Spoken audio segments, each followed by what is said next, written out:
안녕하세요. 예, 안녕하세요. 반갑습니다. 예, 오늘 반갑습니다. 코로나로 인해서 이렇게 또 여러분들을 줌으로 이렇게 만나 뵙게 됐습니다.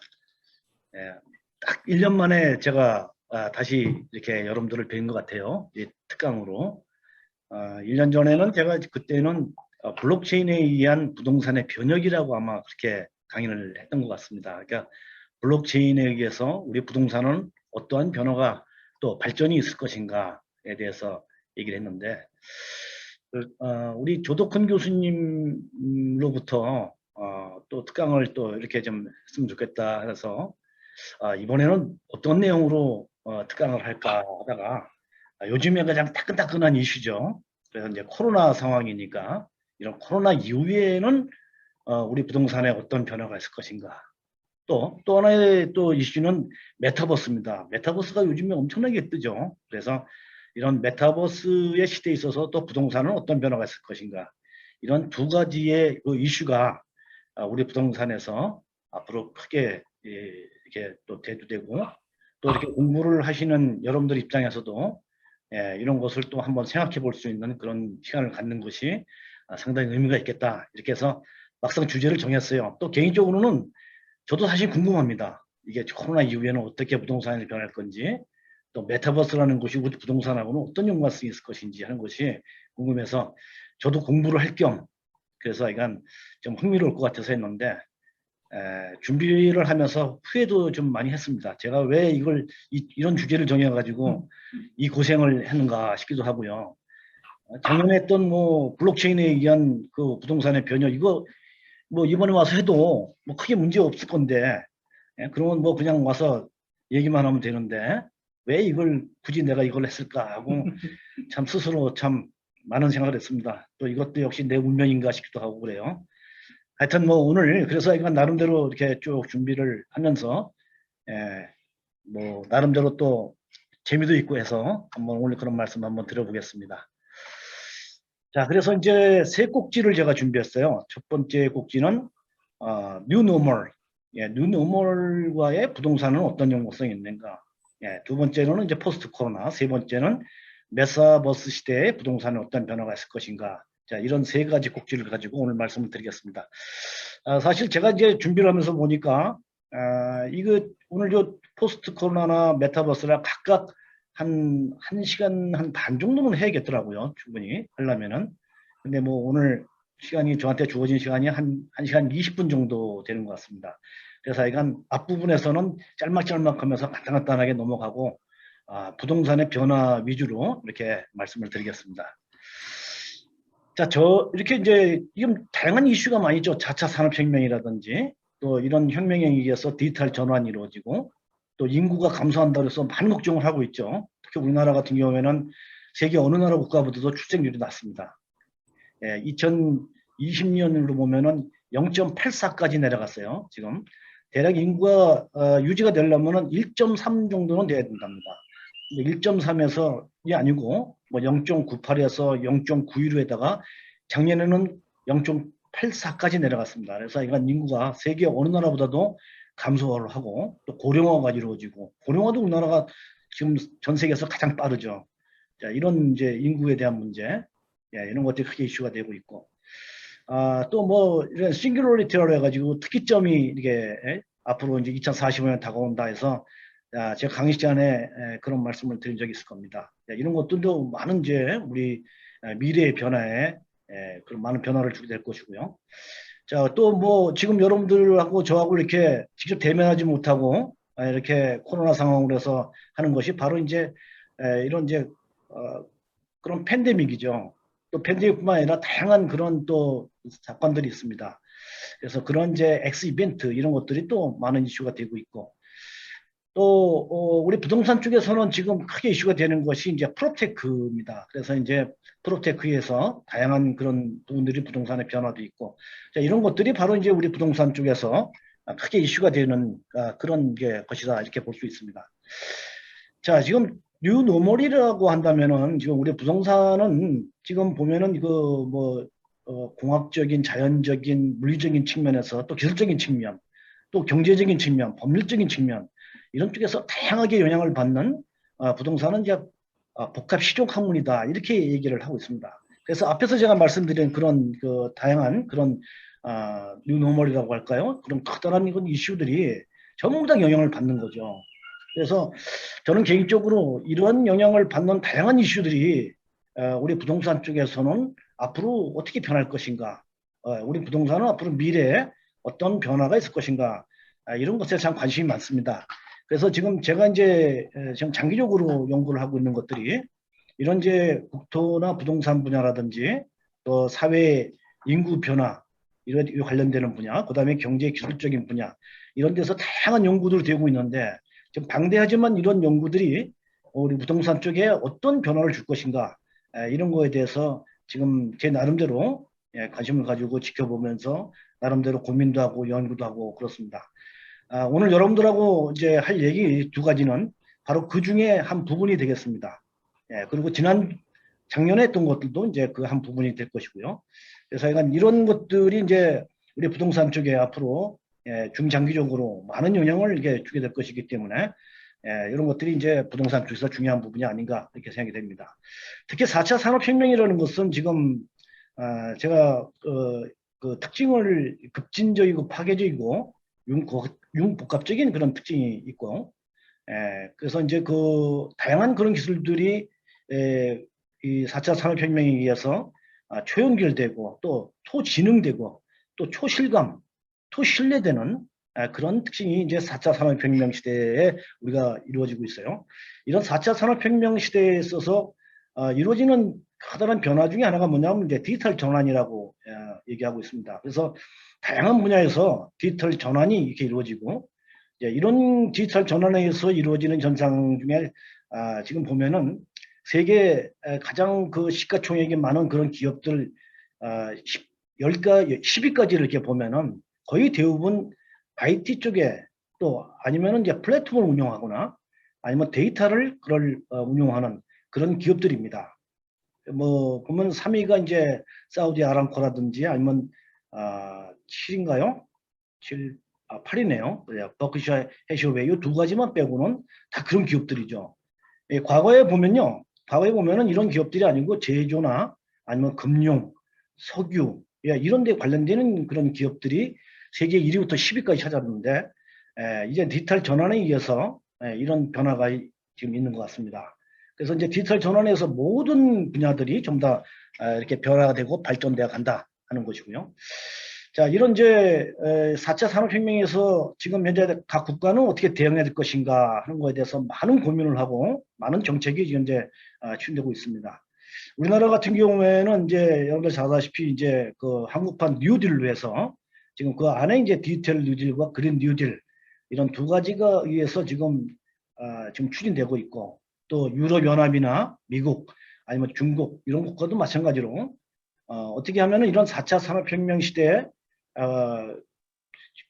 그 자기의 국가가 이런 전체를 갖다가 선도해 나가고 경쟁력을 가질 것인가 이런 거에 대해서 많은 고심을 얘기하고 있다 이렇게 볼 수 있습니다. 자, 이제 우리 부동산 측면에서 이렇게 보면요. 부동산은 앞에서 제가 말씀드렸듯이 그런 프로테크에 의해서 많은 변화가 있죠. 그래서 이제 뭐 우리 부동산의 뭐 중개 임대 분야라든지 아니면 부동산의 관리, 또 부동산 투자나 자금 조달, 또 부동산 개발이나 건설 이런 다양한 분야에서 다양한 정보 기술, 다시 말해서 빅데이터나 인공지능이나 블록체인이나 또 뭐 그런 뭐 디지털 트윈이라든지 이런 그 다양한 기술에 의해서 적용돼 가지고 그 기업이 엄청나게 커져가고 있습니다.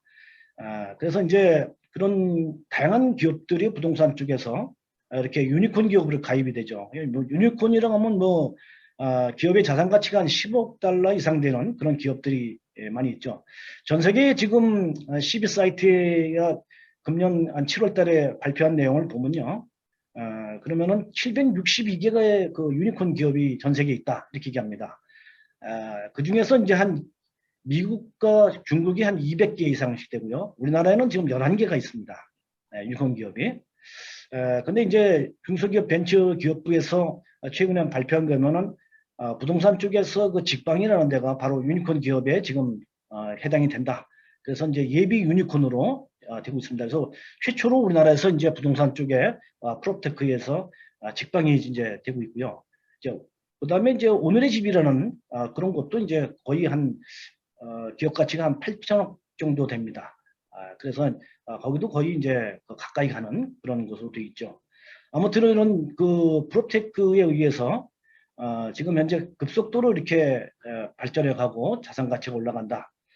옆에 우측에 있는 그래프는 대략 그동안 유니콘이 생긴 거는 1985년부터 이렇게 생겼어요. 그렇게 돼서 1990년대, 90년대 들어서서 투자하는 것이 한 1억 달러 이상 되는 이제 그런 프롭테크가 나타났고, 그리고 이제 2015년이 돼서 10억 달러 이상씩 그 투자가 이루어집니다. 벤처 캐피탈로 이렇게 해서 이루어지는 그런 기업들이 나타나고, 이렇게 해서 이런 이제 프롭테크도 10억 달러 이상 되는 그런 그 가치가 있는 그런 기업들이 지금 현재 대략 한 41개 정도 됩니다.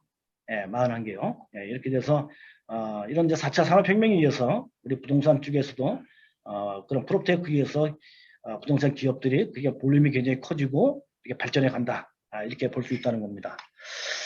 자, 이렇게 해서 이제 이런 그 다양한 이슈에 의해서 일어나는 4차 산업혁명이라든지 아니면 디지털 전환이라든지 아니면 부동산 쪽에서 이런 프롭테크 하는 것들이 굉장히 발전해 간다 하는 걸 말씀을 드렸고요. 자, 이런 이제 포스트 코로나 시대에 있어서 부동산의 변화라는 것은 앞으로 어떻게 있을 것인가 하는 것에 대해서 말씀을 드리겠습니다. 먼저 이제 지금 현재 감염병이라는 거요. 이제 감염병에 의해서 이루어지는 전 세계 이제 팬데믹이 생긴 것을 이렇게 보면은, 우리는 좀 일반적으로 알기는 뭐 지금 우리가 겪고 있는 코로나가 굉장히 심각하고 가장 위험하고 그렇게 된 것으로 이렇게 생각이 될 수 있습니다만, 제가 조사한 바에 의하면은 가장 큰 것은 14세기에 있었던 그 흑사병이었습니다. 예, 흑사병이었고요. 그 다음에 이제 천연두라든지 스페인 독감, 패스트 이런 것에 의해서 이렇게 되었죠. 특히 그 흑사병이라는 것은 한 2억 명 정도가 좀 사망을 한 것이 있었고, 스페인 독감 같은 경우에는 대략 한 4천만 명 정도. 지금 현재 코로나19에 의해서 지금 사망하는 건 한 430만, 450만 정도 그 정도 되는 것 같습니다. 이렇게 지금 이제 사망하는 일도 이렇게 보니까요. 흑사병은 지금 보니까 전체 감염자 중에 한 51% 사망했다고 합니다. 그러니까 감염되면 한 반은 사망하는 거죠. 엄청나게 참 위험했죠. 지금 우리 지금 현재 겪고 있는 코로나는 한 0.05%, 0.05%입니다. 다시 말하면은 한 10,000명 중에 한 명, 5명 정도 이렇게 되는 것 같아요. 그리고 이제 감염되는 것도 보면은 지금 코로나19보다도 더 감염률이 심한 것들이 이렇게 밑에 보면 쭉 나오고 있습니다. 이런 이제 코로나에 의해서 우리가 지금 현재 참 극복하기 어려운 그런 감염병이라고 이렇게 생각하기 쉽지만, 앞에서 지금 뭐 5세기부터 한 20세기까지 이런 감염병이 한 1000년 동안에 한 10만 명 이상 사망하는 것이 한 15번 있었다고 합니다. 예, 그렇게 있으면서 지금 현재 많은 사망을 하고 그렇게 어려운 그런 감염병들이 지금 다 극복을 했지 않습니까? 그래서 저는 이런 내용을 보면서 앞으로 코로나라는 것도 좀 시간이 얼마나 걸릴지 몰라도 뭐 충분히 우리가 극복할 수 있는 그런 감염병이 아닌가 이렇게 생각이 됩니다. 그래서 좀 더 좀 용기를 냈으면 좋겠어요. 자, 이런 이제 이 감염병에 의한 팬데믹에 의해서 이루어진 것 중에 특히 그 14세기 흑사병이 이제 가장 유명하게 이렇게 되는데, 이런 이제 흑사병에 의해서 사실은 이제 어떤 그 봉건제도가 그때 이제 없어지고요. 그다음에 르네상스가 그때 이제 창궐 하게 되는 그런 현상이 나타났다 이렇게 얘기합니다. 그래서 이런 팬데믹은 어떤 문화라든지 아니면 도시라든지 제도 이런 것들에 대한 많은 변화를 주는 그런 것이 바로 이런 팬데믹이 아닌가 이런 생각이 돼요. 자, 그림에서 이렇게 보면요. 보면은 하나의 도시를 이렇게 만들었어요. 별 모양으로. 그래서 이건 팔마노바라고 이렇게 하는, 그래서 이제 이 도시를 만들었는데 이게 이탈리아에 있습니다. 그래서 이제 이 이탈리아에 이 도시에는 이제 그런 감염병에 의해서 이제 감염되는 걸 방지하기 위해서 이렇게 보호막을 친 거죠. 그래서 별 모양으로요. 그래서 세 개의 층으로 이렇게 장벽을 두르고 안에의 도시도 3계층으로 나누어서 신분에 따라서 이렇게 분리해서 살도록 이런 도시를 만들면서 감염병을 예방하기 위해서 했던 경우도 있고요. 이런 이제 이런 팬데믹에 의해서 이루어지는 현상 중에 이런 것을 방지를 하기 위해서는 보니까 이제 그러게 5세기부터 한 18세기까지는 주로 쥐에 의해서 그런 감염병이 많이 발생됐다고 합니다. 그 다음에 이제 18세기부터 한 20세기는 물에 의해서요. 먹는 물 이런 것에 의해서. 그 다음에 이제 20세기 이후에는 이제 공기에 의해서 이제 감염이 돼서 이렇게 팬데믹이 발생하고 있는데, 자 이런 이제 뭐 쥐라든지 아니면 뭐 물이 이런 것들은 결국 환경에 대한 문제고 시설에 대한 문제잖아요. 그래서 이제 1800년대에는 프랑스 같은 경우는 나폴레옹 3세가 파리를 갖다가 개조를 했다고 그래요. 이렇게 해서 이제 공중위생 같은 것을 잘 될 수 있도록 이렇게 하고, 유럽의 도시들은 이제 그런 특히 그 19세기의 코로나를 대비해서 상하수도 시스템을 구축하고 주택에 수시식 화장실을 전부 다 설치하도록 이렇게 하고요. 또 영국 같은 데는 이제 이런 이제 오염물이라든지 주거를 분리하기 위한 공중위생법을 만들고 뭐 이런 식으로 하면서 결국 이제 이 팬데믹이라는 것은 이러한 도시를 갖다가 새롭게 이렇게 만들기도 하고 또 제도를 만들고 문화의 변화를 주고 이런 것들이 이루어지면서 바로 이런 것들이 이제 결국 부동산에 영향을 주는 것이 되는 거죠. 다시 말하면은 이 팬데믹이라고 하는 것은 결국 부동산 측에서도 많은 영향을 지금까지 역사적으로 주고 있었다 하는 거죠. 그래서 앞으로도 이제 우리가 지금 겪고 있는 이 코로나라는 것이 또 우리 부동산에도 많은 변화를 이게 주지 않겠는가 이렇게 우리가 생각해 볼 수 있습니다. 지금 우리가 겪는 이런 거 한 번도 겪어보지 못한 그러한 것들 이런 현상을 이제 미중유라고 이렇게 표현을 하지 않습니까? 그래서 이런 미중유의 세상을 경험을 이제 우리가 하고 있는데 이런 것들은 좀 단기적으로 이렇게 대비하기보다는 장기적인 대비가 이렇게 필요한 것으로 보여요. 너무 급하게 서둘러서는 오히려 더 악화될 수 있는 가능성이 크다는 거죠. 그래서 이제 뭐 지금 사회적인 거리두기라든지 우리가 몇 단계를 적용할 것이냐, 뭐 추석 이후에는 어떻게 할 것이냐, 뭐 위드 코리아로 갈 것이냐 이런 것들도 조금 시간적인 여유를 가지고 봐야 되는 것이 아닌가. 앞에서 제가 말씀드렸듯이 그런 팬데믹에 많은 그런 팬데믹이 있었지만 결국 시간이 다 해결이 됐거든요. 그래서 너무 급하게 서두르는 것은 바람직하지 않다라고 이렇게 생각이 들기도 합니다. 아무튼 이제 코로나 이전과 또 코로나 이후와 이런 것에 의해서 지금 생각이 어떻게냐면 이제 코로나와 함께 한다 이런 생각을 지금 이제 하고 있는 것 같아요. 어차피 이제 종식이 어렵다라고 보는 경향이 있는데 종식이 어렵다는 것은 결국 단기적인 것 같습니다. 그래서 장기적으로 보면 종식은 뭐 역사적인 그런 팬데믹을 살펴봤을 때 가능하지 않는가 이렇게 보이기도 합니다. 자, 지금 현재 2020년 초부터 해서 작년 1년 동안에 전 세계가 많이 경제적으로 많은 영향을 받았죠. 그래서 GDP의 한 9.9%가 감소했다고 합니다. 이 GDP의 9.9%라는 것은 지금 이제 그 경제 공황이 왔었잖아요. 경제 공황이 왔을 때 그때보다도 더 많은 경제적인 충격을 주는 그런 상태다라고 이렇게 얘기를 합니다.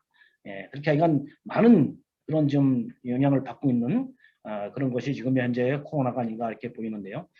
자, 이런 이제 코로나가 이제 됨에 따라서 사람들이 이제 감염이 되니까 접촉을 이제 하려고 하지 않고 이런 접촉을 하지 않으려고 하면서 나오는 것이 이제 사람을 대면하지 않으려는 비대면, 그 다음에 접촉하지 않으려는 비접촉, 이런 현상이 나타나는 거죠.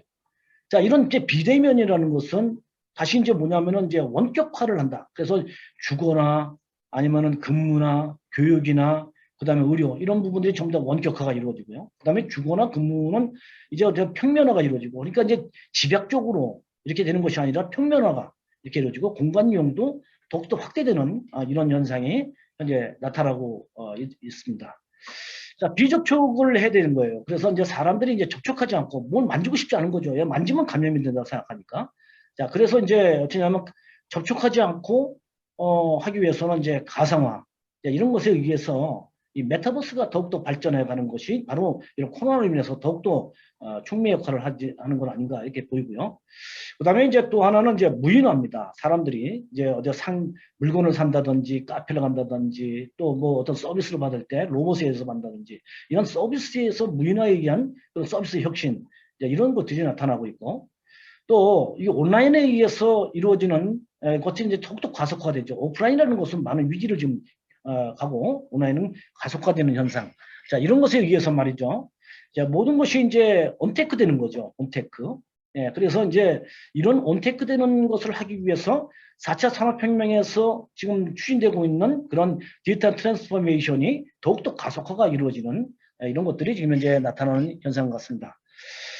자, 코로나19에 의해서 경제적으로도 지금 현재 양극화가 굉장히 심화되고 있는 현상이 나타나고 있습니다. 그래서 지금 경제가 이제 침체가 되고 다시 이제 활성화가 되고 하면은 뭐 경제 곡선을 갖다가 이제 L 곡선이나 아니면 U 곡선을 얘기하는데, 이런 코로나에 의해서 이루어지는 곡선은 이제 K 곡선을 얘기하죠.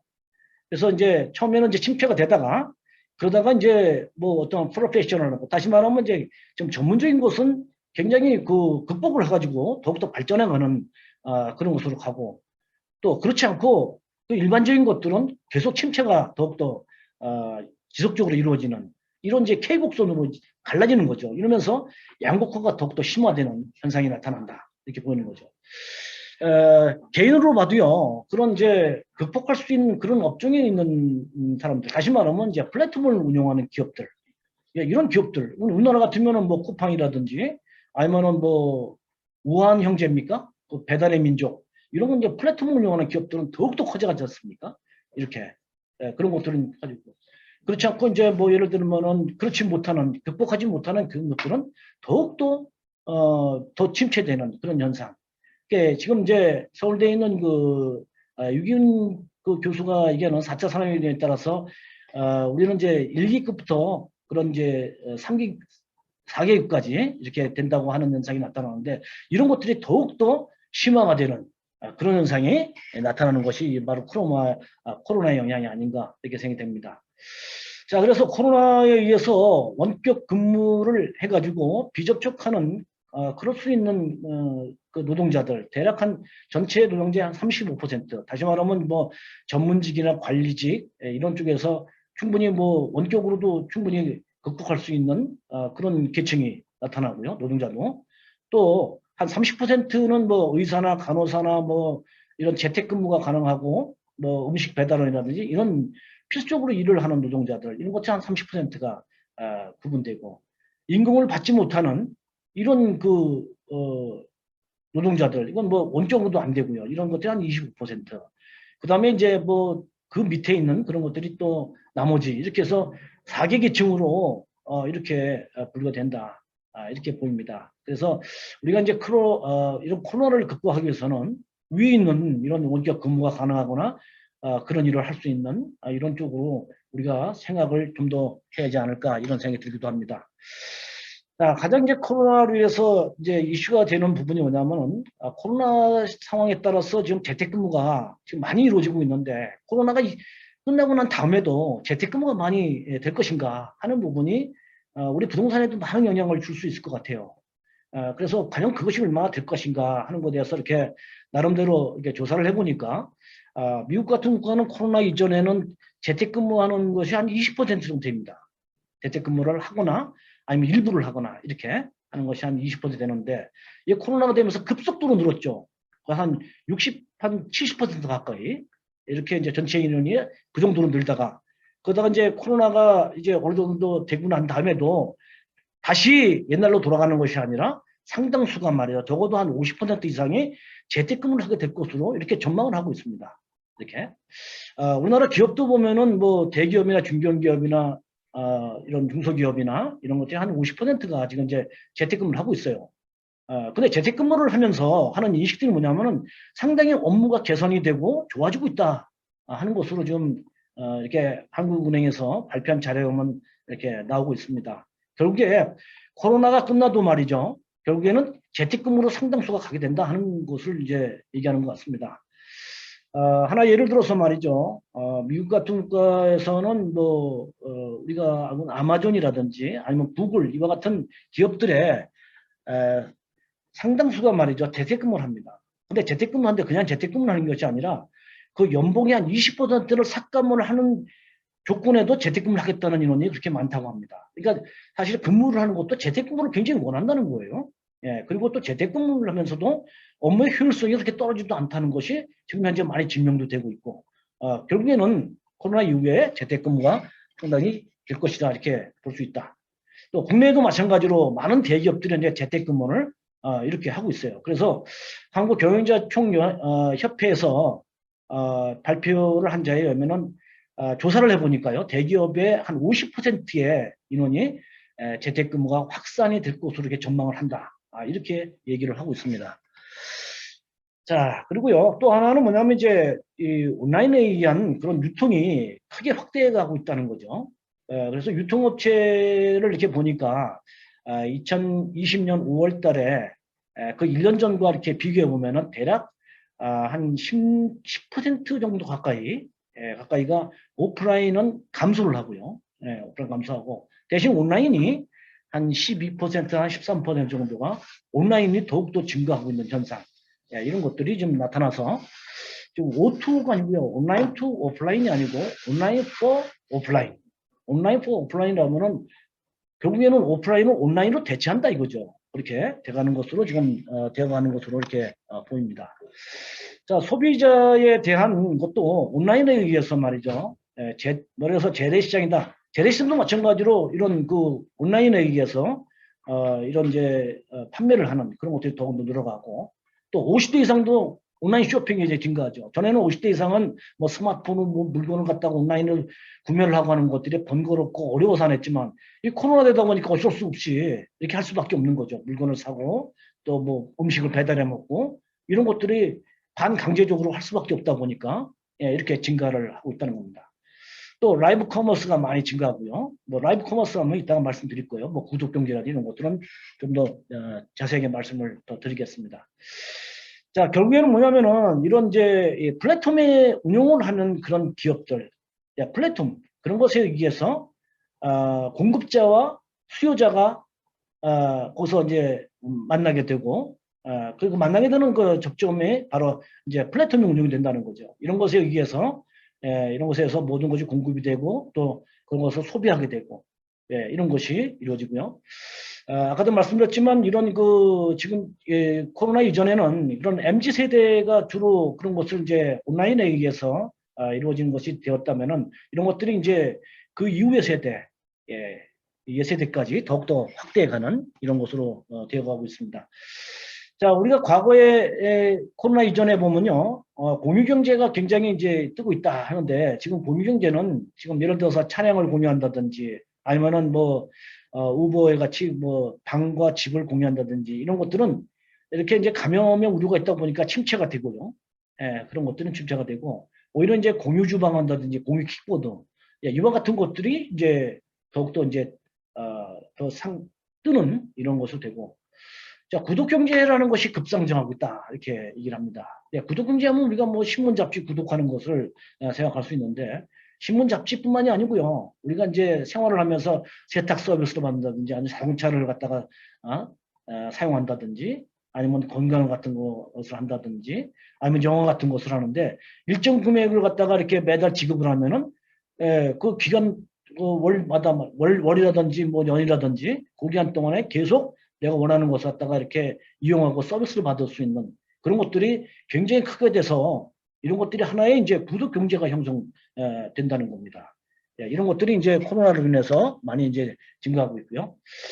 그 다음에 또 하나는 이제 라이브 커머스입니다. 이 라이브 커머스는 뭐냐면은 라이브로 이렇게 물건을 갖다가 이렇게 광고를 하고 갖다 구입하게 하는 거죠. 다시 말해서 우리가 이제 홈쇼핑을 본다 하면은 그 앞에 나와 설명하는 사람이 설명하는 내용만 듣고 이렇게 보는데 그것이 아니라 양방향으로 이제 소통을 하는 거죠.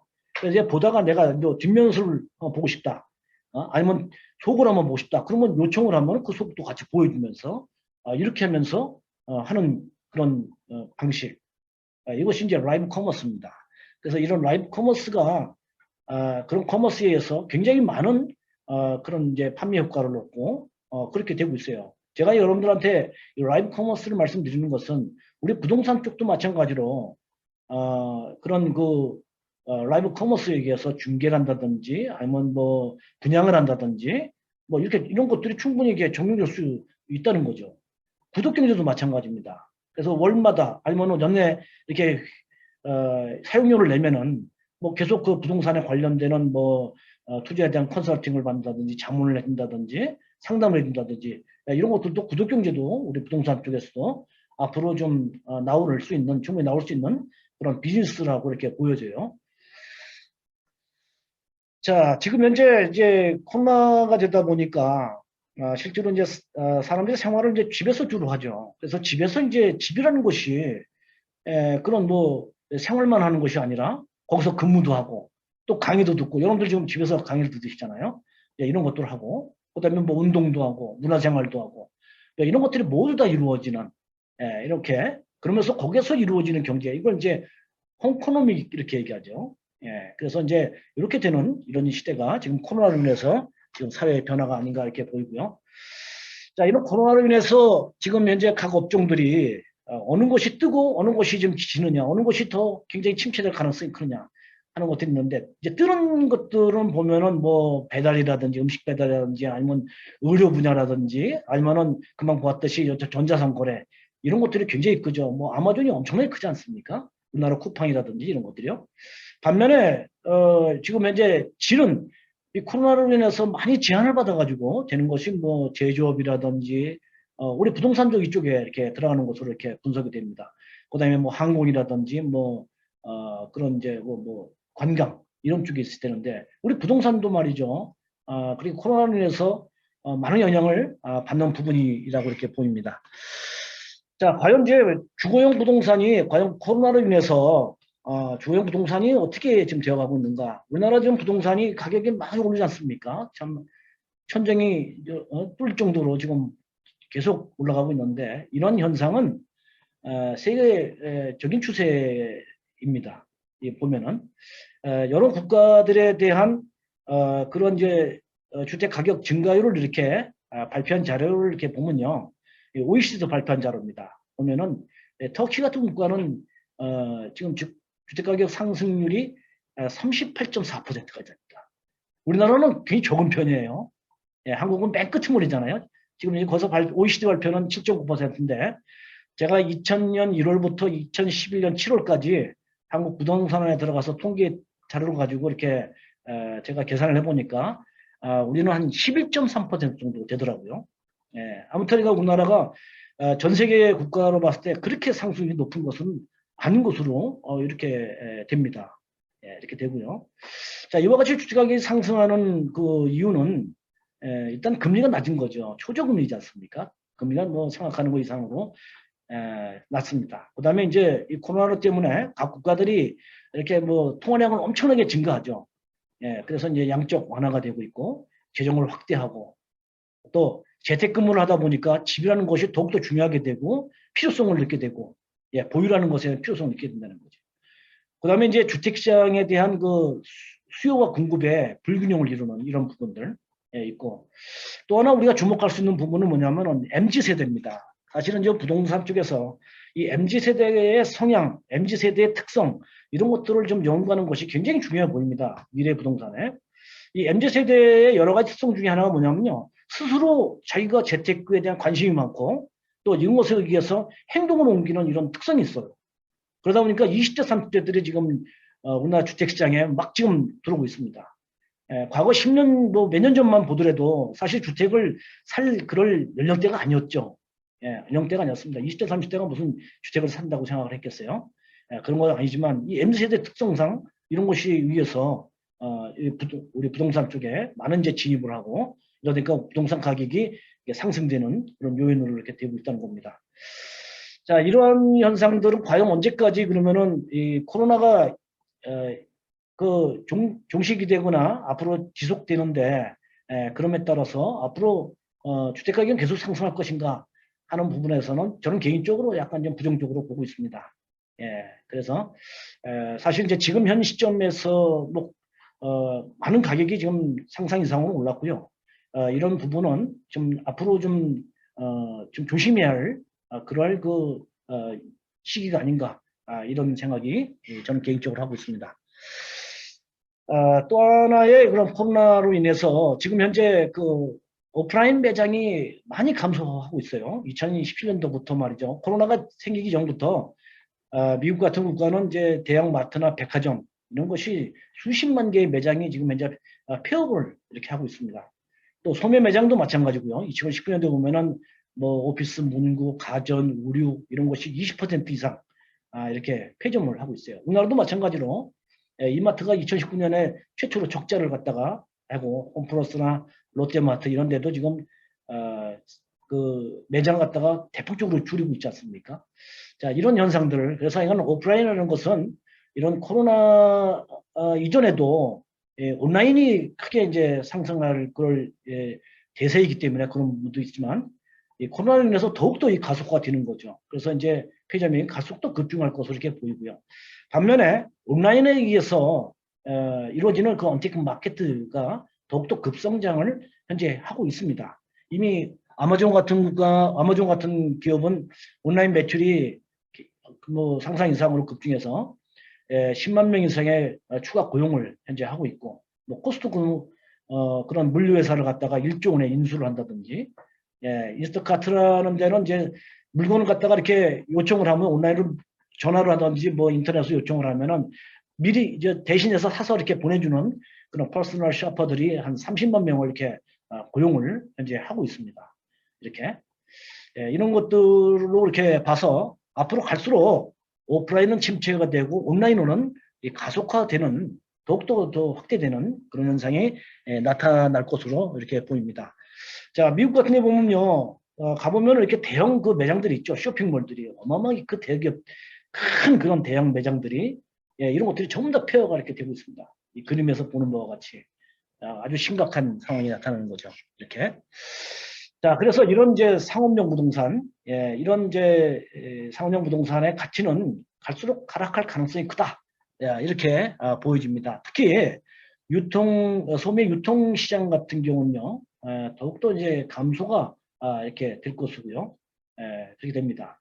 특히 월마트 같으면은 이제 오프라인 매장을 하지만 월마트가 이제 주가가 뭐 그래도 상승은 좀 하고 있습니다. 월마트가 지금 현재 온라인으로 많이 하고 있죠. 많은 부분이 온라인으로 지금 변화를 주면서 주가가 그래도 뭐 떨어지지 않고 있습니다만 사실은 아마존과 비교해 보면은 현격한 차이를 주고 있습니다. 자, 맨 우측에 있는 그래프를 보면은 아마존의 주가는 막 치솟지 않습니까? 근데 월마트는 그냥 조금 상승하는 정도. 그나마도 지금 온라인으로 많이 대체하기 때문에 그래도 선전을 하고 있는데 월마트와 아마존과는 뭐 비교가 안 되는 이런 상황을 보이고 있다 하는 겁니다.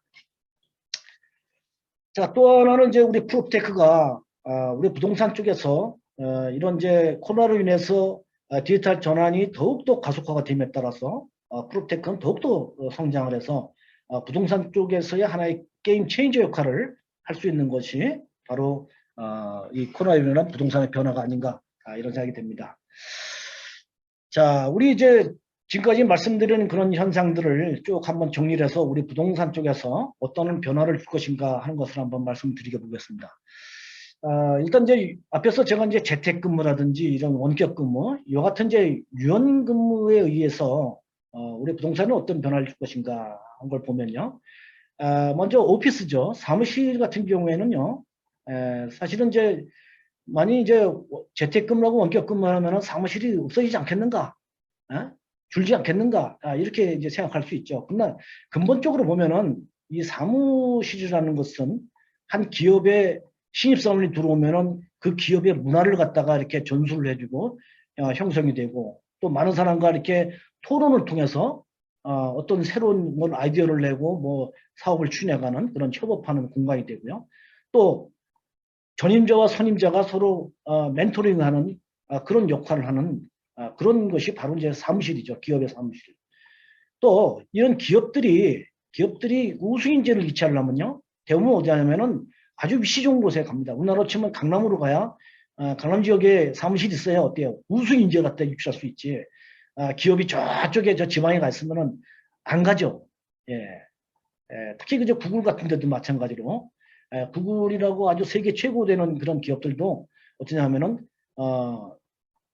그 사무실을 갖다가 가장 그 번화가 쪽에다가 이렇게 사무실을 이렇게 이렇게 옮겼죠. 옮기면서 이렇게 우수인재를 유치하려고 합니다. 자, 이런 것으로 봤을 때 어떤 기업의 경쟁력을 제고한다든지 이런 것을 봤을 때는 기업이 교외로 이동하는 것은 좀 앞으로 좀 더 두고 봐야 하지 않을까 이런 생각이 들기도 합니다. 그렇지만 일단 이 공실 이런 사무 공간이라는 것은 말이죠. 개인의 사무 공간은 일단 거리두기를 해야 되는 감염이 이제 위험을 방지하기 위해서 그러니까 뚝뚝 떨어져야 되는 이런 것이 돼야 되기 때문에 1인 사무 공간은 좀 확대가 될 것 같고요. 또 이런 이제 재택근무나 원격 근무를 하게 되면은 실제로 집에서만 근무하는 것이 아니라 집 가까이에 그런 공유 오피스가 앞으로 많이 이제 생기게 될 겁니다. 그런 공유 오피스에서 근무를 하는 이런 수요도 좀 많이 될 것으로 이렇게 보입니다. 자, 그렇지만 일단 이제 회사에도 마찬가지로요. 전에 같으면 다 개인별로 책상과 그 사무할 수 있는 공간을 주는 것이 아니라 이게 재택근무를 하고 일부는 또 와서 근무를 하고 이렇게 교대를 하고 이렇게 되기 때문에 이제 개인의 전용 공간이 아니고 공유할 수 있는 공간을 합니다. 일부 기업들이 지금 이제 그렇게 하고 있어요. 개인 사무실이 없습니다. 와서 빈 공간에서 그냥 근무하는 거죠. 그렇다면 이제 근무하는 인원이 이렇게 많지 않기 때문에 재택근무하는 인원도 있고 뭐 사무실 와서 근무하는 인원이 있고 하니까 공간은 줄 수밖에 없는 거죠. 그래서 모긴 스탠리에서 이게 발표한 자료에 의하면요, 사무공간은 전체적으로 한 20%가 축소될 것으로 이렇게 좀 추산을 하고 있습니다. 그래서 이건 오피스라는 것은 결국에는 공간은 좀 결과적으로는 줄지 않겠는가 이렇게 보인다는 겁니다. 자, 주택부자 같은 경우에는 말이죠. 자, 사람들이 그러면은 재택근무를 하게 되면은 과연 교외 지역으로 가게 될 것인가 하는 거죠. 근데 사실 지금 이제 많은 사람들이 집에서 특히 젊은 연령대 같으면요, 이제 집이 이렇게 넓지 않죠. 그러다 보니까 이제 옆에 어린애가 있으면은 업무가 안 되고 이렇게 집에 있어도 말이죠. 이런 이제 일들이 많이 발생하고 하다 보니까 공간이 넓은 데를 이제 찾는 거죠. 공간이 넓은 데를.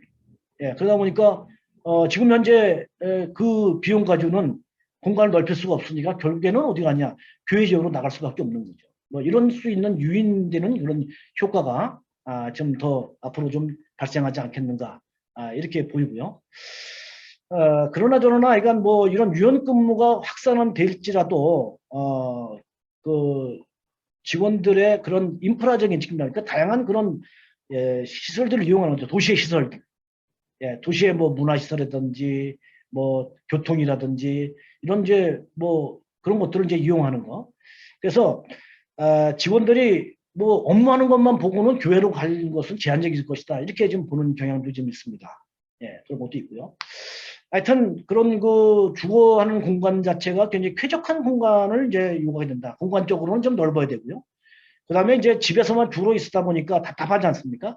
그러다 보니까 이제 이런 테라스라든지 아니면 발코니 이런 쪽에서 편한 복장으로 가서 좀 바깥 공기도 마실 수 있는 이런 거죠. 그러니까 지금 현재는 이제 아파트가 대부분 확장이 돼가지고 이런 이제 이런 발코니가 없지 않습니까? 근데 그런 것들이 앞으로 이제 더 많이 이렇게 생기는 쪽으로 주거는 좀 바뀌지 않겠는가 이렇게 보입니다.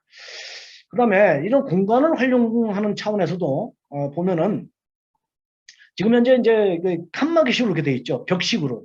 그래서 벽을 허물 수가 없도록 돼 있습니다. 내리벽은 지금 건축법상은 허물 수가 없죠. 그러니까 내가 방을 갖다가 이렇게 좀 허물고 쓰고 싶다든지 이렇게 해도 할 수가 없게 돼 있는데, 자, 이런 것을 봤을 때는 이제 벽식이 아니고요. 기둥식으로 해서 간에 얼마든지 가변적으로 내가 수시로 이렇게 변화를 해서 내가 필요한 용도를 맞춰서 쓸 수 있는 이런 식으로 주거 공간도 이렇게 바뀌지 않겠는가 이렇게 보여집니다. 자, 이런 코로나로 인해서 이루어지는 그 가장 이제 신경을 쓰는 부분이 이제 건강과 위생이죠. 그런 이제 건강과 위생 측면에서 이렇게 보면은 사람들이 많이 모이는 것은 이제 회피하지 않습니까? 그러다 보니까 이제 고밀도 도심 지역에는 그런 이제 있는 상가라든지 호텔 이런 것에서는 상당히 그 가치가 떨어지는 위험하니까 그런 것들이 이제 되게 될 것이고 이런 것들은 이제 복구가 금방 될 것인가 하는 건데 지금까지 그 팬데믹이 일어나는 것을 말이죠. 한 1000년 동안을 조사를 해보니까 그런 이제 심각한 그런 그 팬데믹에서 충격이 받으면은 대략 한 40년 정도를 갖다가 지나야 회복이 된다고 이렇게 연구해 보니까 나온답니다. 그래서 장기가 이렇게 소요가 될 것으로 이렇게 보입니다. 자, 주택 상가 측면에서는 그런 그 저밀도의 그 저비용 교외 지역에 이런 수요는 좀 앞으로 좀 단기적으로 보면 증가할 것으로 이렇게 보여요. 그래서 주택은 앞으로의 가치 있는 주택은 뭐냐면은 이런 건강과 안정과 관련성이 있는 그런 기능이 있는 주택 이런 것들이 가격이 점점 이런 경쟁력이 있지 않겠는가. 다시 말해서 지금 현재 아파트 같으면 흡입과 배입이 이렇게 하나로 되어 있습니다. 그러니까 하나의 그 파이프에 의해서 흡입도 되고 배기가 되고 이렇게 되는데 이제 코로나라는 상황을 하려면 흡입하는 것, 배기하는 것이 이제 분류가 되겠죠. 이미 이제 많은 이런 이제 건설업체에서 이런 거 검토하고 있습니다. 흡입과 배기를 따로따로 이렇게 분류를 해가지고 할 수 있도록 하고 또 지금 현재 공기청정 기능 갖다가 더욱더 보완을 하고요. 물론 지금 아파트에 공기청정 기능이 있지만 그것이 이제 제대로 쓰지도 않고 있죠. 예, 그렇지만 그런 것들이 더욱더 이렇게 발전할 것으로 보이고 또 접촉하는 것이 이제 많이 이제 어려워하고 있죠. 예를 들면은 뭐 현관문을 들어갈 때 비밀번호 넣는 것도 손가락 누르고 엘리베이터 할 때도 누르는 것이 이거 지금 꺼내지 않습니까? 이런 것들이 이제 비접촉을 통해서 뭐 음성으로 이렇게 하는 출입을 하게 한다든지 이런 것들이 앞으로 나오지 않겠는가 이렇게 보이고요. 또 공유 오피스라는 것이 앞으로 많이 이렇게 돼야 될 것으로 이렇게 보입니다. 그래서 공유 오피스라고 한다면은 그 지금 현재 회사가 있으면요 회사 안에 오지 않고 주거지에 가까이에 그런 이제 오피스를 이렇게 만드는 거죠. 공유 누구든지 쓸 수 있는 오피스. 자 이거는 그 회사에서 만들 수도 있고 아니면 전체적으로 그런 도시를 꾸밀 때 그런 이제 공유적으로 누구나 다 그 사용할 수 있는 그런 오피스 이런 것들이 앞으로 이제 많이 이렇게 발생할 것이 아닌가 이렇게 보여지기도 합니다. 자, 그런 이제 이 코로나로 인해서 디지털 전환이 이렇게 촉진되고 있기 때문에 앞에서 말씀드렸지 이제 우리 프롭테크 부동산 쪽에서는 말이죠. 이런 이제 비대면 비접촉에 의한 프롭테크가 앞으로 이제 많이 발전될 것 같아요. 그래서 이제 이런 메타버스라든지 블록체인 이런 것에 의해서 비대면 거래가 할 수 있는 거. 또 임장 활동이라든지 계약이라든지 이런 부분이 말이죠. 거래가 될 수 있도록. 예, 제가 연구해 보면은 제가 1년 전에 블록체인에서 부동산의 변형을 얘기할 때 부동산 거래가 충분히 블록체인에서 될 수 있다라고 제가 말씀을 드린 적이 있습니다. 예, 이런 것에 의해서 이제 전자상 거래도 가능할 거고요. 예, 그래서 비대면에서 가능하다는 거죠. 지금 현재 뭐 하나 예를 들면은 또 하나는 뭐냐면 이제 지금 현재 전자계약을 하고 있지 않습니까? 부동산의 전자계약 시스템에서 부동산 전자계약 시스템에서 비대면 전자계약을 지금도 할 수가 있습니다. 비대면에 의해서 계약을 할 수가 있단 말이에요. 이런 거라든지 아니면 메타버스 이런 것들이 가능하고 또 부동산 거래를 하는 데 있어서 다양한 그 플랫폼을 운영해서 종합적인 그런 서비스가 될 수 있는 그런 프로테크가 더욱더 발전할 것으로 보이고요. 또 이런 혼합현실이라든지 아니면 메타버스 이런 것에 의해서 비대면에서 모델하우스 없는 데서 이제 분양이 되는 이런 것들이 더욱더 확산될 것으로 확대될 것으로 이렇게 보이기도 합니다. 자, 우리 부동산 쪽에서 보면요, 이런 이제 온라인에 의해서 이런 이제 거래가 될 수 있는 그런 부분, 또 서비스가 이루어지는 이런 것들이 코로나 이후에도 지속적으로 이렇게 더욱더 대체되고 확대될 것으로 보여요. 가상현실이라든지 앞에서 말씀드린 라이브 커머스에 의해서 뭐 중계를 한다든지 컨설팅을 한다든지 상담을 한다든지 이런 부분들 또 구독경제에 의해서 이루어지는 부분들 이런 것들이 앞으로 많이 더 나올 것으로 이렇게 보이고요. 이런 것들이 이제 새롭게 이루어지는 하나의 부동산 쪽에서 프로테크고 하나의 비즈니스 모델이 될 수 있을 거라고 이렇게 보여요. 그다음에 또 하나는 이제 앞에서 말씀드렸듯이 그런 이제 그 유연한 그런 근무, 재택근무나 아니면은 뭐 그런 이제 원격 근무에 의해서 이루어지는 것이 되기 위해서는 이제 클라우드 컴퓨팅에 의해서 부동산의 다 활동들이 이런 이제 유연성을 가질 수 있도록 가질 것으로 이렇게 보이기도 합니다. 자, 코로나로 인한 그런 이제 여러 가지의 그런 피해에 의해서 또 어떻게 대응을 탄력성 있게 할 것인가 하는 부분인데, 자, 이런 부분들은 앞에서 제가 말씀드린 것 조금 좀 중복되긴 합니다만, 개별화되고 차별화된 주거 공간이 이렇게 출현할 것으로 이렇게 보여요. 그래서 이제 다변화된 가능한 단독주택, 아파트 같은 곳은 굉장히 고정적이죠. 그래서 좀 답답함을 느낄 수가 있어요. 왜냐하면 딱 고정되니까 어떻게 내가 마음대로 바꿀 수가 없어서. 그래서 단독주택은 그렇지 않죠. 그래서 앞으로는 이런 그 단독주택이 더 선호할 가능성도 좀 있지 않겠는가.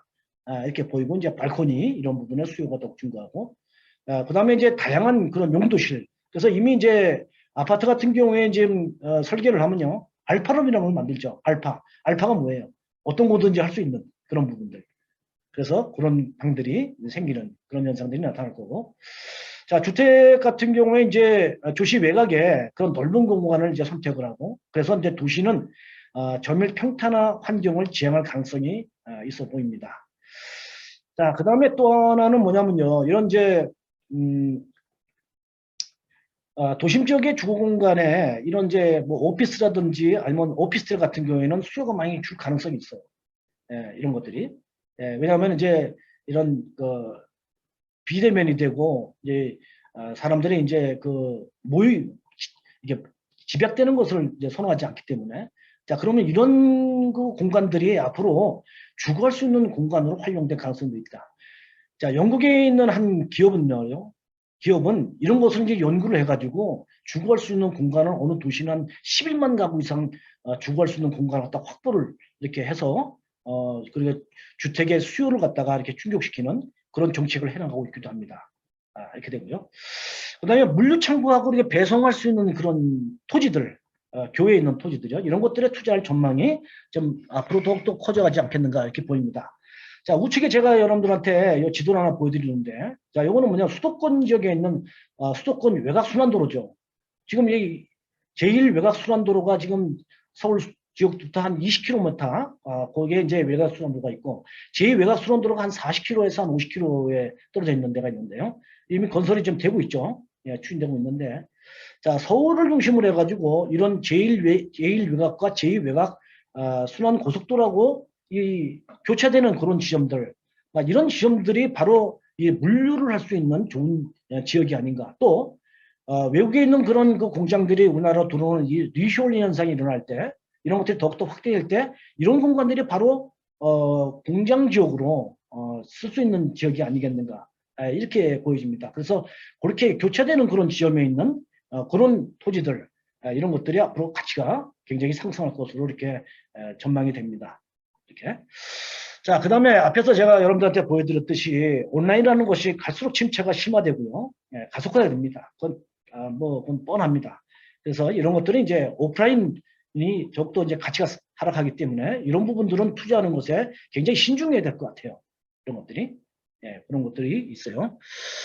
자, 그렇게 말씀을 드리겠습니다. 그래서 미국 같은 국가에 지금 이제 연구를 한 걸 보니까 지금 현재 투자의 가치가 있는 부분들은 어떤 부분이냐 하면은 바로 이제 그런 이제 아파트라든지 그런 주거용이죠. 그 다음에 이제 물류단지나 이런 창고용으로 쓸 수 있는 토지들, 이런 부분들이 바로 이제 투자의 가치가 있는 것으로 이렇게 분석이 되기도 합니다. 이렇게. 자, 공동주택 같은 경우에 앞에서 말씀을 쭉 드렸어요. 이런 것들은 여러분 참고만 하십시오. 그래서 이제 무인화되고 비접촉하고, 그다음에 이제 그런 주택에 어떤 그 위생과 관련되는 거, 건강과 관련되는 그런 기능들이 있는 그런 주택들이 상당히 경쟁력을 가진 것으로 이렇게 공동주택이 변화가 있을 것이다 하는 겁니다. 지금 몇 분 됐어요? 4시 2분. 4시 2분. 몇 분까지, 몇 분 남았죠? 한 20분. 한 20분? 네. 자, 시간이 많이 지났네요. 자, 그래서 이제 하나만 말씀드렸는데, 자, 메타버스 말씀을 좀 드리겠습니다.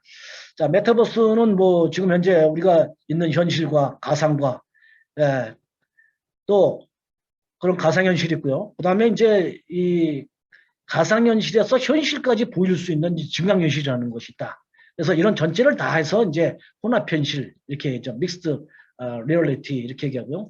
이런 혼합현실, 가상현실, 증강현실 이런 걸 다 합해서 우리가 이제 확장현실 이렇게 합니다. XR 이렇게 얘기하죠. Extended Reality 이렇게 표현합니다. 이렇게. 자, 그렇게 하는데 이런 이제 메타버스라는 것은 이제 메타와 유니버스를 이제 합해서 이렇게 하죠. 그래서 메타라는 건 이제 초월 또 이상 이런 표현이고, 유니버스 하면 뭐 세계 우주에서 초월 세계, 이런 이제 의미라고 할 수 있습니다. 자, 이제 메타버스라는 말은 이제 1992년에 닐 스티븐슨이 이제 스노우 콜래시라는 이제 소설에서 처음 얘기를 해서 이제 출발을 했다라고 하죠. 예, 그래서 이제 지금 현재 많은 그런 전문가들이 얘기를 하는 것 중에 보면 이제 이렇게 얘기합니다. 메타버스가 이제 인터넷 다음을 잇는 그런 시대가 열게 될 것이다. 인터넷이 돼서 우리가 엄청난 변화와 이런 것이 이제 있어 오는데 그 이상의 그와 같은 앞으로의 변화가 있을 것이 바로 메타버스다. 이렇게 얘기하는 거죠. 이 메타버스는 뭐 우리가 쉽게 말하면 게임 이렇게 생각하면 되죠. 게임 이 가상에서 이루어지는 것이죠. 근데 이제 가상에서 이루어지는 것을 이루는데 이 가상 그냥 가상만이 아니고 현실의 기초를 둔 이제 가상 현실이다 이렇게 이제 얘기할 수 있습니다. 그래서 가상 현실이 이제 가장 먼저 나온 게 2000년대 초에 세컨 라이프에서 제2의 이제 생활 이것에 의해서 이제 자기가 어떤 그 게임의 그 플랫폼에 들어가 가지고 자기의 그 가상에서의 자기의 생활을 갖다가 이렇게 쭉 게임을 하는 이런 것으로 출발을 이제 했던 거죠. 자, 이 메타버스라는 것이 최근에 와서 말이죠. 구글 트렌드에서 조사를 보면은 그렇게 지금 현재 관심이 증가하는 걸 보여요. 이건 뭐냐면 이제 검색하는 단어를 가지고 한 거죠. 얼마나 많은 어떤 시기에 메타버스 가지고 얼마나 많은 사람들이 검색하는가. 많은 사람들이 검색을 그만큼 한다 그만큼 관심이 있다는 얘기죠. 그것이 어떻게 보여요? 최근에 와가지고 아직 급상승하지 않습니까? 자, 이런 것들이 이제 나타나는데 최근에 동향을 이렇게 보니까 이 페이스북 같은 경우에는 작년 9월에 오클러스 퀘스트 2라고 그래가지고 우측 위에 있는 사진 있죠. 이렇게 안경 쓰고 있는 거, 손에다 이렇게 쥐고 있는 거. 자, 이것에 의해서 되면은 가상의 자기 안에 들어가가지고 거기서 자기가 막 활동적으로 하게 되면 그걸 다 이렇게 볼 수 있도록 제가 그 안에서 뭔가 즐길 수 있도록 하는 도구죠, 이게. 이 오클러스 퀘스트 2가 2021년도 금년도 상반기에 450만 대가 판매됐답니다. 이게 어느 정도냐면요. 2010년도에 애플에서 아이폰을 내놨을 때 판매되는 그 정도의 수준입니다. 그러니까 이게 그 정도로 지금 현재 메타버스가 굉장히 뜨고 있다는 거죠. 자, 이 페이스북은 금년 7월에 뭐라고 했냐면 앞으로 5년 이내에 메타버스 기업으로 변신하겠다 이렇게 선언을 했어요. 그리고서 8월 달에 호라이즌 워크라는 것을 출시를 했어요. 그래서 메타버스에서 생활하는 것을 이렇게 지금 되고 있습니다. 자, MS 같은 경우에는 말이죠. 마이크로소프트는 금년 3월에 이런 혼합현실, 홀로그램이죠. 이런 혼합현실에 의해서 이렇게 협업을 할 수 있는 메시라는 플랫폼을 갖다 발표를 했어요. 이제 메시라는 그런 플랫폼에서 같이 업무를 할 수 있게 이렇게 하는 것으로 이렇게 되고 있고, 미 국방부가 4월에 한 25조 원의 이런 이제 그런 메타버스에서 이루어지는 그런 것들을 갖다 국방부에 공급하는 것으로 계약을 하기도 했습니다. 자, 인터넷이 발전한 건 뭐냐면요. 핵을 개발하기 위해서 군으로부터 시작했어요. 국방에서부터. 그래서 이제 그걸 기대하고 있다고 합니다. MS는. 그래서 MS에서 마이크로소프트에서 그런 것을 주도해 나가겠다. 메타버스를. 이런 것을 바로 이제 하기 위해서 이렇게 추진하고 있다고요. 자, 구글도 마찬가지로 금년 7월입니다. 그럼 한 2개월 전이죠. 2, 3개월 전인데 금년 7월에 가상에서 주행하는 웨이모라는 걸 개발했습니다. 이 웨이모라는 가상 주행하는 메타버스는요. 하루에 한 3,200만 킬로미터를 주행을 해가지고 4만여 개의 교통 상황으로 훈련을 하는데 이건 현실에서 한 5년간 수집할 수 있는 데이터를 가지고 하는 겁니다. 이게 현실에서 하면 그렇게 많은 시간과 노력이 들어가야 되는데 메타버스를 통해서 자율주행 자동차를 개발하는데 웨이모를 갖다 개발해서 하고 있다는 거예요. 이와 같이. 이와 같이 이제 메타버스라는 것은 굉장히 여러 가지 규모에서 활용하고 있고 이런 것들이 바로 미래에 기업의 가치라든지 새로운 어떤 가치를 창출할 수 있는 것이라고 이렇게 보고 이런 대기업들이 지금 하고 있다는 거죠. 자, 메타버스는 말이죠. 지금 현재 어떻게 보냐면요. 2030년이 되면은요. 1조 5천억 달러가 될 것이다. 경제적인 효과가. 이렇게 됩니다. GDP가 1.82%로 전 세계에 이렇게 어마어마하게 큰 규모로 현재 시장이 될 것으로 이렇게 기대하고 있는 그런 부분입니다. 자, 아까 말씀드렸듯이 메타버스는 2000년대 초에 세컨 라이프에 의해서 처음에 시작됐지만 사실 모바일화되고 2000년도 10년도에 또 성능이 굉장히 모바일 되니까 성능이 좋아지면서 메타버스라는 것이 이제 좀 침체가 됐죠. 그러다가 다시 이런 이제 다양한 그런 그래픽 기술이라든지 아니면은 XR 기술, 확장현실 이런 것들이 이제 발전을 하고 특히 이제 코로나19라는 것이 말이죠. 이런 것들이 이제 전부 다 집에서만 있고 어디 활동을 못하게 하니까 게임에다가 더욱더 많은 이제 시간을 많이 보내게 되고 또 그런 것에 활동을 하게 되고 자 이렇게 됨에 따라서 지금 이제 인터넷의 다음 가는 차세대로서 메타버스가 굉장히 크게 부각이 이렇게 되고 있습니다. 자, 메타버스는 다양한 분야에서 이렇게 활용이 됩니다. 이렇게. 그래서 여러분들은 참고를 하시고요. 시간 관계상 생각하겠습니다. 그래서 대략 여러 다양한 분야에서 평균 한 21% 정도가 메타버스에 현재 활용을 하고 있다. 이렇게 보여져요. 자, 1990년도에는 이제 오프라인으로 해서 되던 것이 이제 1990년대, 2020년대까지는 이런 온라인으로 확장되면서 인터넷 혁명에서 이제 온라인으로 확장됐죠. 자, 이런 것들이 이제 2020년대에 이후부터 되면서부터는 이제 이런 가상 융합하는 것이 이제 되면서 메타버스가 다시 또 한 단계 더 이렇게 진화되는 것으로 이렇게 발전해 간다는 겁니다. 그래서 메타버스에 대해서 많은 관심을 가질 필요가 있어요. 자, 이런 메타버스에 의해서 이루어지는 그 플랫폼이 이제 대표적인 것이 로블록스라고 있습니다. 이 로블록스가 이제 되기 전에 이제 마인크래프트라는 것이 있었는데요. 간단하게 이제 뭐 이렇게 좀 허접하지만 위에 이렇게 요 그림입니다. 자, 이런 것에 의해서 되는 거죠. 이 메타버스라는 건 뭐냐면요. 그러니까 이제 그 현실에 기반을 둔 그런 파생현실이다. 이렇게 표현들도 하고 있어요. 이렇게 표현하는데 다수가 그 안에 같이 들어가 가지고 같이 그 어떤 의견을 교환하고 정보를 주고받고 그 가상에서 이렇게 하는 거죠. 예, 그렇게. 그러니까 다수가 같이 동시에 다중을 이렇게 하는 겁니다. 예, 이렇게. 그래서 이제 마인크래프트가 이걸 갖다가 이제 했는데 이걸 2013년에 마이크로소프트에서 말이죠. 이 가능성을 보고 2조 5천억 원에 이 마인크래프트를 갖다가 인수를 했습니다. 그러고서 이제 마이크로소프트가 지금 이렇게 하고 있는 거죠. 자, 이 로블록스라는 것이 이제 그 이후에 된 건데 이게 이제 4조 원을 투자해가지고 현재 지역 가치가 지금 얼마냐면은 2020년에 33조 원이라고 했잖아요. 제가 최근에 발표한 자료를 보니까 2021년도에 555조 5천억 원을 합니다. 555조 5천억 원. 어마어마하죠. 2020년 상장할 때 33조 원이 급성장을 했습니다.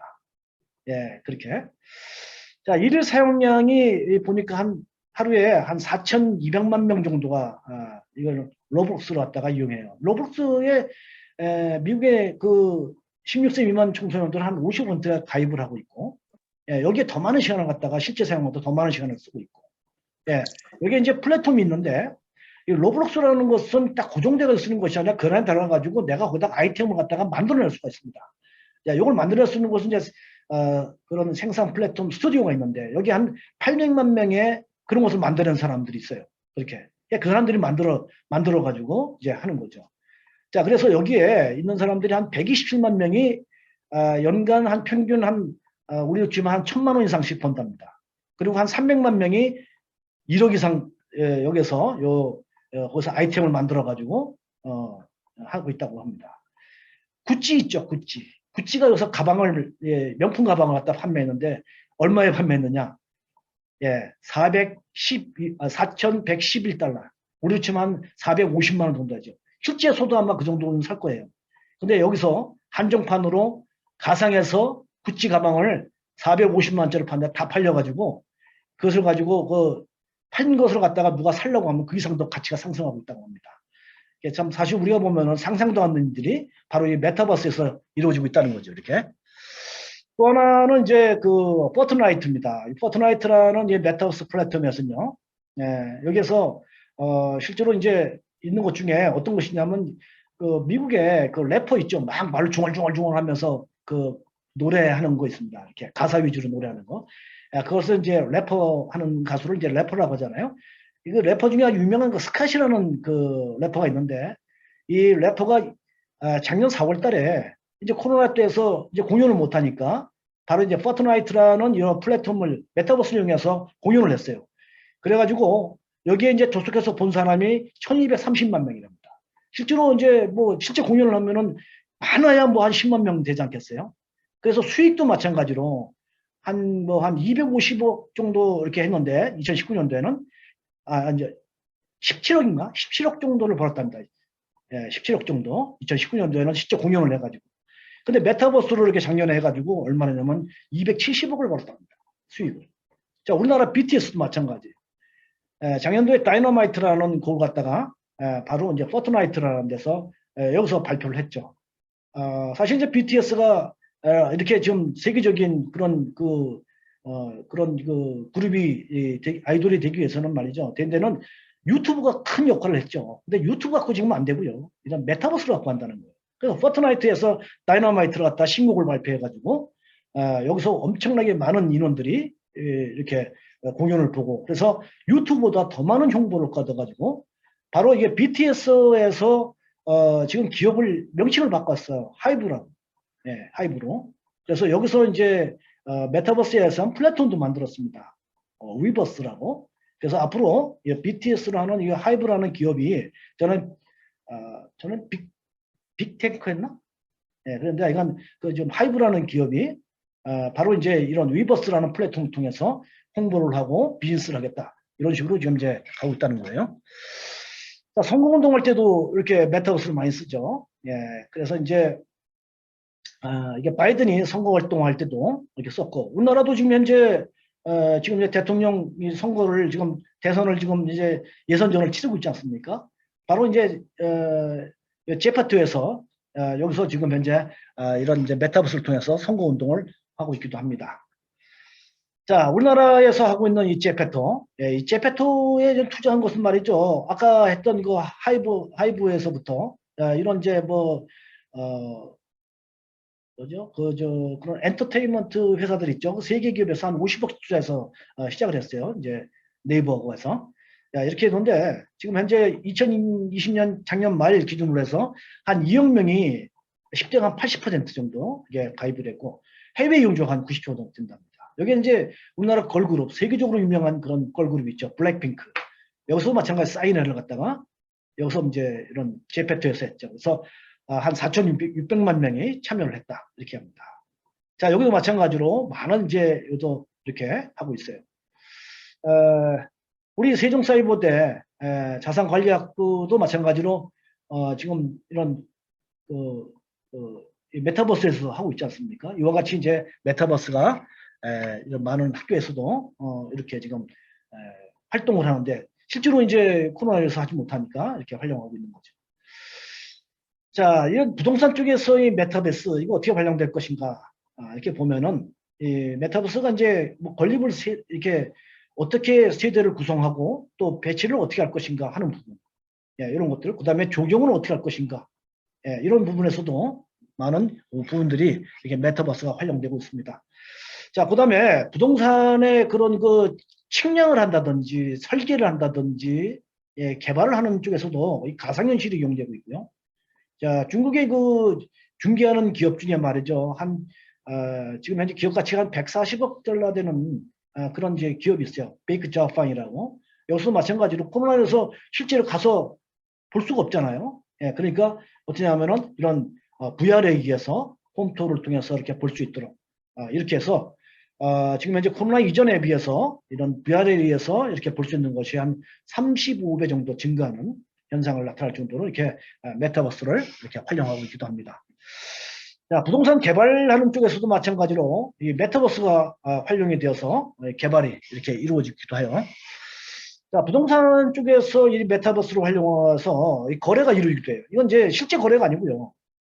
현실인 거래가 아니라 가상에 의해서 거래가 이루어지는 거죠. 이렇게.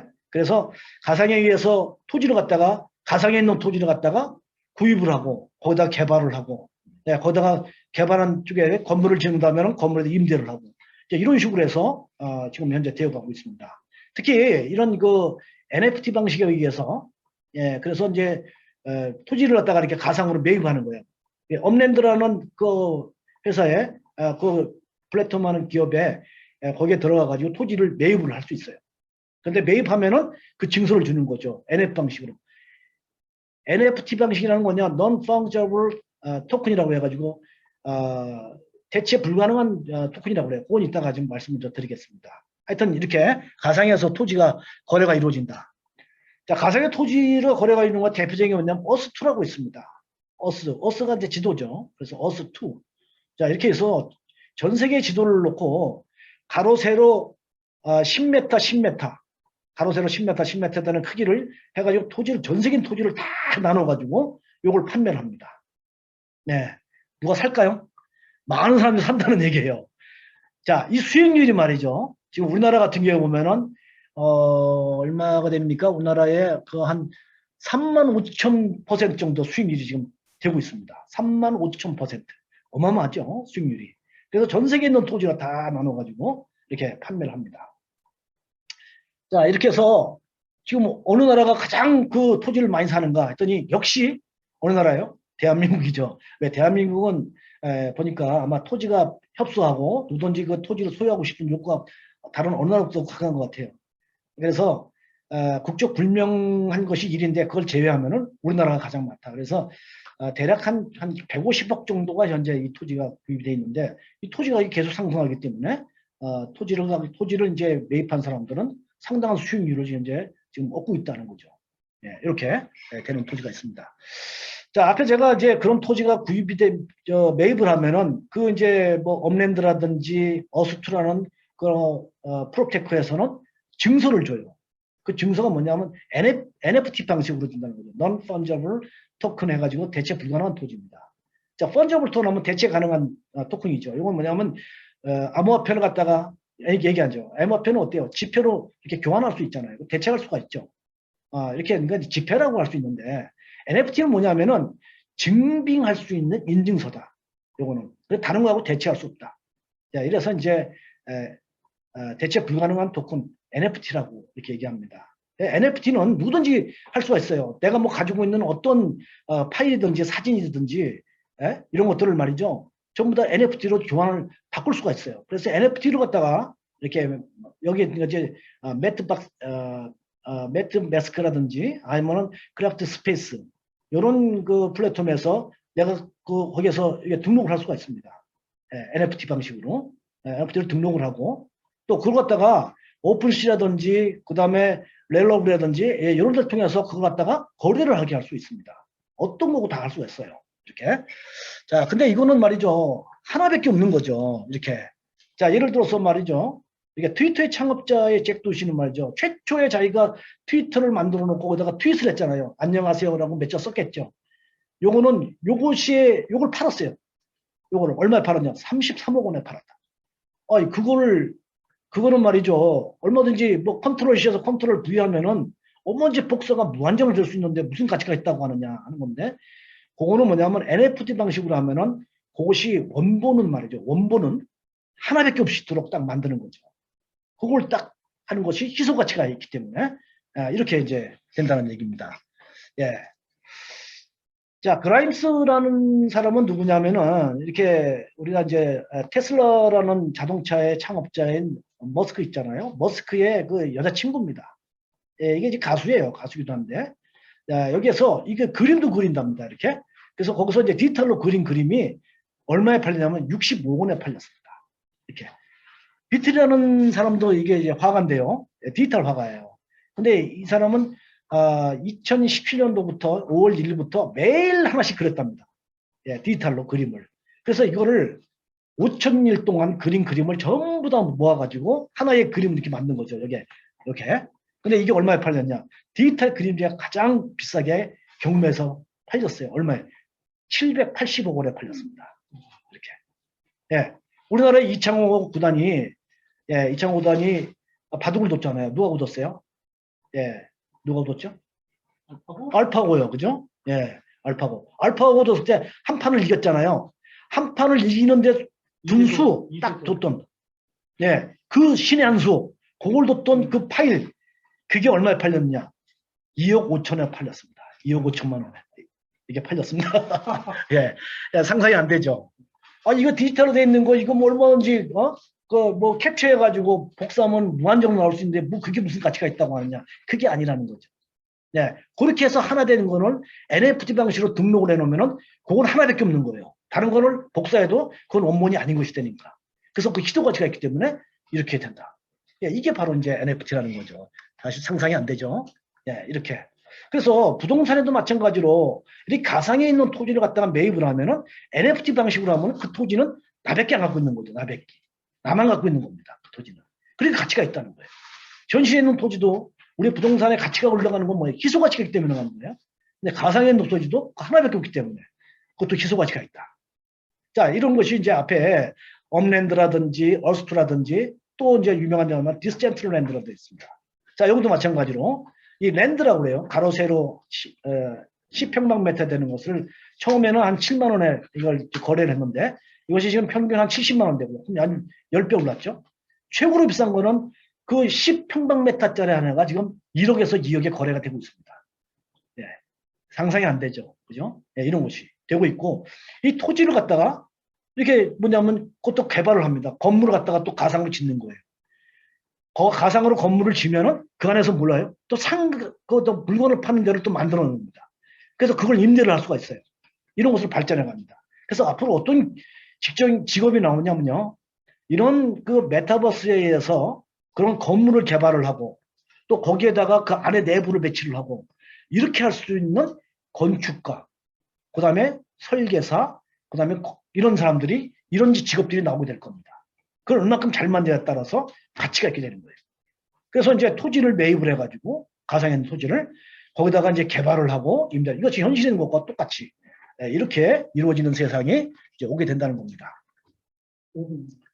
예.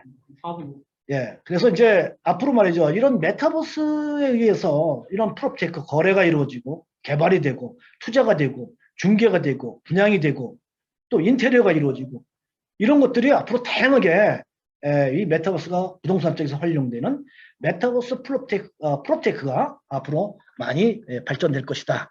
이렇게 보인다는 거죠. 여러분들 제가 지금 한 얘기가 어떻게 들립니까? 지금 만화같이 들립니까? 아니면은 뭐 말도 안 되는 얘기 같습니까? 예. 이게 다 이렇게 지금 현재 가고 있어요. 이미 상당 부분이 가고 있습니다. 이렇게. 그러니까 우리가 지금까지 생각하는 부동산하고 제가 지금까지 말씀드린 거하고 전혀 다르죠. 이렇게 변해간다는 거예요. 부동산이. 이런 것들을 우리가 좀 알아야 하지 않겠습니까? 예, 이런 것들을 알아야 한다는 거예요. 자, 아까 제가 메타버스에 의해서 그런 이제 투자를 할 수 있겠죠. 가상 토지를. 지금 상당히 가격이 올라가고 있잖아요. 야, 근데 과연 이제 어떠한 플랫폼이 제가 여러 가지 플랫폼을 말씀드렸지만 그것 중에 정말 메인이 되는 플랫폼이 어떤 거냐 그것만 정확히 알고 거기다 투자한다면 그건 아마 틀림이 없지 않겠는가. 실제 있는 부동산 투자하는 것 이상의 그런 기대를 할 수 있지 않겠는가 이렇게 보입니다. 그래서 그런 것들을 관심을 가지고 잘 살펴보는 것 이런 것들이 앞으로 굉장히 중요하고요. 메타버스는 부동산뿐만 아니라 메타버스에 의한 기업들 있죠. 이런 데 있는 주식들을 앞으로 관심을 많이 갖는 것들이 굉장히 중요합니다. 그런 것들이. 예.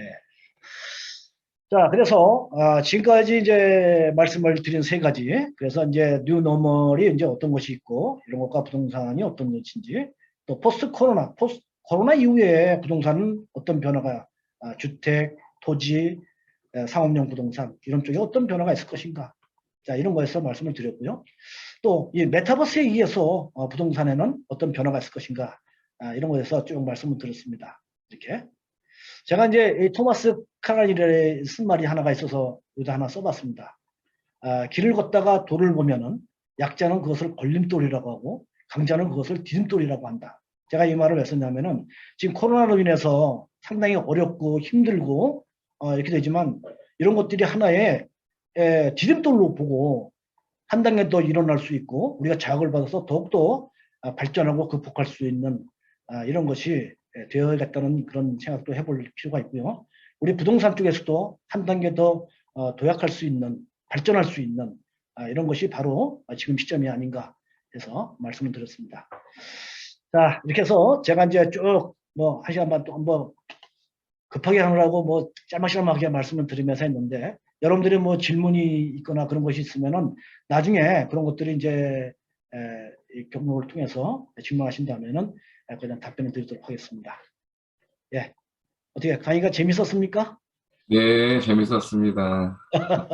예, 강의 들어서 수고 많으셨습니다. 예, 마치겠습니다.